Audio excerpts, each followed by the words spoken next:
26 জানুয়ারি 1950। Doctor Rajendra Prasad 21টি গানের সেলুটে ভারতের প্রথম পতাকা উত্তোলন করেন, স্বতন্ত্র ভারতের সংবিধান চালু করেন, যদিও এই পথ অত সহজ ছিল।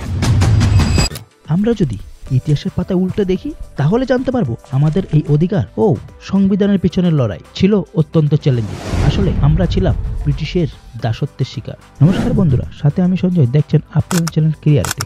আজকের এই ভিডিওতে জানবো আমাদের ভারতের স্বাধীনতা সম্পর্কে। কত বছরই বা রাজত্ব করেছিল ব্রিটিশ, কি করেই বা একটি ছোট কোম্পানি ব্রিটেন থেকে বেরিয়ে আমাদের গোলাম বানায়, কি করেই বা ভারতবাসীকে মূর্খ বানিয়ে আর তাদের ধন দৌলত কিভাবে লুটপাট করে নিয়েছে। এমন কি হয়েছে বড় বড় রাজাও ইংরেজদের সামনে পরাজিত হতে হলো। 15 সেঞ্চুরিতে ইউরোপিয়ান ট্রেডার্স বিভিন্ন দেশে ভ্রমণ করছেন তাদের বিজনেস অপরচুনিটি খোঁজার জন্য, যেমন ফ্রান্স, ব্রিটেন এবং পর্তুগিজ। সাল 1498 সমুদ্রপথে এই প্রথমবার ভাস্কো ডা গামা ভারতের মাটিতে পা রাখেন। পরবর্তীকালে আস্তে আস্তে পর্তুগিজ ট্রেডারও পা রাখেন ভারতের মাটিতে। যখন প্রথমবার পর্তুগিজ ভারতে আসেন, হয় ছোট ছোট রাজাদের সাথে যুদ্ধ ঘোষণা করেন, না হলে রাজাকে কোনোভাবে কনভিন্স করে তাদের ব্যবসা শুরু করেন। 1530 আস্তে আস্তে পর্তুগিজেরা দামান, গোয়া, নগর হাভেলি, ম্যাঙ্গালোর, হুগলি, সুরাট এর মতো সমুদ্র পাশাপাশি জায়গাগুলিতে নিজেদের জায়গা করে নিয়েছে। সেই সময় পর্তুগিজেরা কাপড় এবং মশলা এক্সপোর্ট করতেন, এতে প্রফিটও ছিল প্রচুর। 1602-তে ডাচ ইস্ট ইন্ডিজ কোম্পানি এবং 1608-এ ইস্ট ইন্ডিয়া কোম্পানি ভারতে মাটিতে পা রাখে এবং পরবর্তীকালে ফ্রান্সও ভারতে আসেন। 16th সেঞ্চুরির প্রথম দিকের মশলা ব্যবসা যখন পুরো ইউরোপে রমারম চলতে শুরু করে, ডাচ মার্চেন্টের হাতে চলে যায় আর দিনের পর দিন দাম বাড়াতে থাকে নিজের মন মর্জিতে। তখন থেকেই শুরু হলো ইস্ট ইন্ডিয়া কোম্পানি, যাকে 25 জন ট্রেডার নিয়ে লন্ডনে বানিয়েছে। আর এই কোম্পানিকে ইংল্যান্ডের রয়্যাল চার্টার দ্বারা তৈরি করা হয় 16th সেঞ্চুরিতে, যাতে ইস্ট ইন্ডিয়া কোম্পানি নিজের ট্রেড শুরু করতে পারে। প্রথমে এই কোম্পানি তাদের ট্রেড শুরু করে ইন্দোনেশিয়াতে, পরবর্তীকালে ধীরে ধীরে ভারতের মাটিতে পা রাখেন।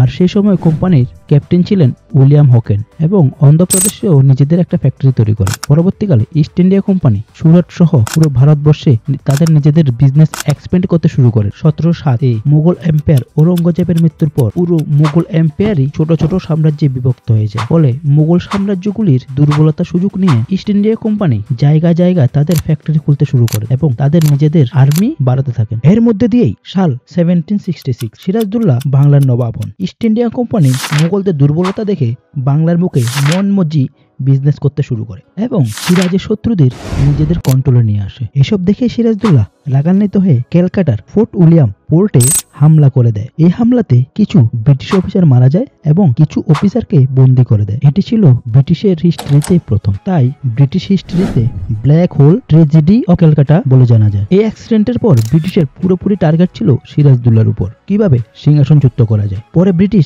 1757-এ মির্জাফর এবং জগৎ শেঠের সাথে হাত মিলিয়ে সিরাজদৌল্লার সঙ্গে যুদ্ধ ঘোষণা করেন এবং সিরাজকে পরাজিত করেন। পরবর্তীকালে মির্জাফরকে বাংলার নবাব ঘোষণা করেন এবং ইস্ট ইন্ডিয়া কোম্পানির যুদ্ধের ক্ষতিপূরণ হিসাবে 3 কোটি টাকা জরিমানাও করেন। ফলে বাংলার বুকে হাহাকার বেঁধে যায়, তাই মির্জাফরের পক্ষে বাংলা সামলানো মুশকিল হয়ে পড়ে। পরবর্তীকালে বাংলার নবাব মীর কাসিম হন। 1763-তে মীর কাসিম ব্রিটিশদের সঙ্গে যুদ্ধ ঘোষণা করেন এবং পরাজিত হন।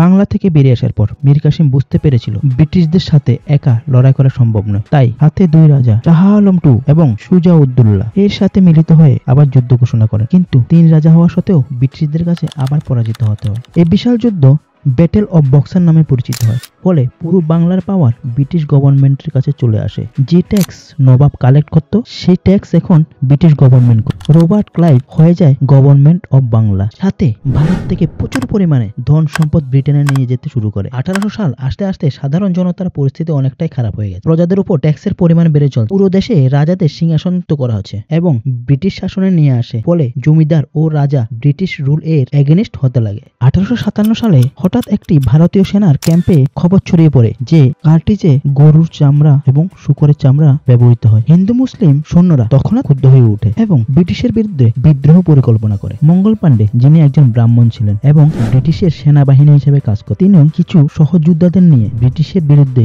যুদ্ধ করেন এবং 2 পুলিশ অফিসারকে গুলি করেন। পরে ব্রিটিশ তাকে ফাঁসিতে ঝুলিয়ে দেন। মঙ্গল পান্ডে হয়তো নিজের দেশের জন্য নিজেকে উৎসর্গ করেছেন, কিন্তু রাইফেলের কার্টিজের খবর পুরো দেশে আগুনের মতো ছড়িয়ে পড়েছে এবং দেশে বিদ্রোহের পরিবেশ তৈরি হয়েছে। এখন কেবল অপেক্ষা।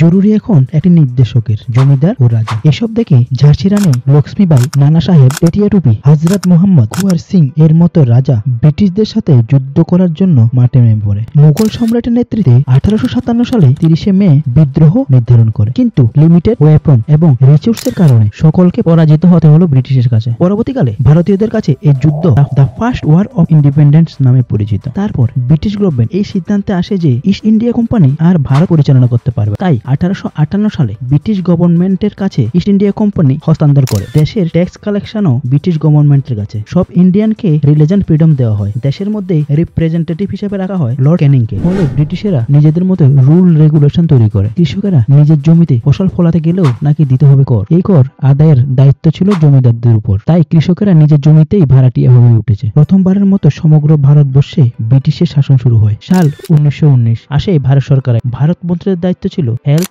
এডুকেশন এবং এগ্রিকালচার, এবং অন্যদিকে মিলিটারি এর মতো গুরুত্বপূর্ণ বিষয় ছিল ভয়েস রয়ের কাছে। যদিও 1928 ভারতের মাটিতে পা রাখেন সাইমন কমিশন। এই কমিশনের চেয়ারম্যান ছিলেন স্যার জোহন সাইমন। এবং সবচেয়ে বড় কথা হলো, কমিশন তৈরি করার সময় কোনো ইন্ডিয়ান ছিল না। ব্রিটিশ পার্লামেন্টের 7 মেম্বারকে নিয়েই এই রিপোর্ট তৈরি হয়। এই কারণে এই রিপোর্টকে মানতে রাজি নয় ভারতের দেশবাসীরা। সাইমন কমিশন রিপোর্টের পর পুরো ভারত জুড়ে শুরু হয় আন্দোলন। একই slogan, Simon commission go back. একে শান্ত করার জন্য ব্রিটিশ গভর্নমেন্ট রাউন্ড টেবিল কনফারেন্সের আয়োজন করেন, কিন্তু এতে কোনো লাভ হয়নি। এদিকে সাল 1928 মতিলাল নেহেরু সহ 8 কংগ্রেস নেতাকে নিয়ে 28 আগস্ট একটি রিপোর্ট তৈরি করেন, যার নাম নেহেরু রিপোর্ট। এইভাবে ভারতের সংবিধানের রূপরেখা সাজতে শুরু হয়। সময়ের সাথে তাল মিলিয়ে এলো গভর্নমেন্ট অফ ইন্ডিয়া অ্যাক্ট 1935, যাকে আমাদের সংবিধানের স্ট্রাকচারস বেস বলা যায়। আরেকভাবে বলতে গেলে একটি ফাউন্ডেশন তৈরি হয়েছে, যার উপর ভিত্তি করে দাঁড়িয়েছে সংবিধানের বিশাল এক পাহাড়। এদিকে নেহেরু রিপোর্ট তৈরি হয়েছিল ভারতের সংবিধানের জন্য,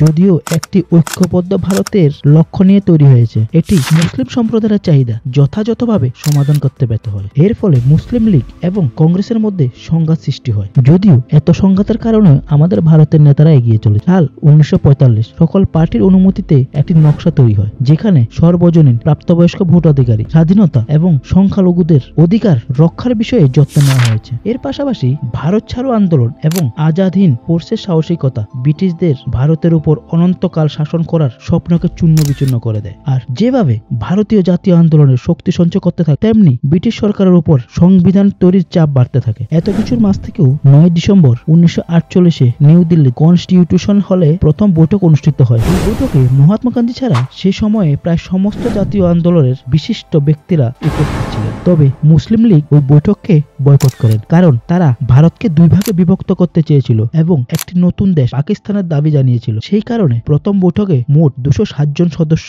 অংশগ্রহণ করেছিল। তবে 2 দিন পর 1946 11 ডিসেম্বর ডাক্তার রাজেন্দ্র প্রসাদ সভাপতি হিসেবে নির্বাচিত হন এবং ডাক্তার এস.সি. মুখার্জি, বি.টি. কৃষ্ণমাচারী সহসভাপতিতে নির্বাচিত হন। এর মধ্যেই এলো একটি ঐতিহাসিক সাল 1947 15 ডিসেম্বর, যখন পরাধীনতার শিকল ভেঙে মুক্ত হয়ে ভারত স্বাধীনতার নতুন ভোর দেখল। সেই দিন স্বাধীন ভারতের প্রথম প্রধানমন্ত্রী জওহরলাল নেহেরু তার ঐতিহাসিক ভাষণে দেশবাসীকে অবাক করে দেন।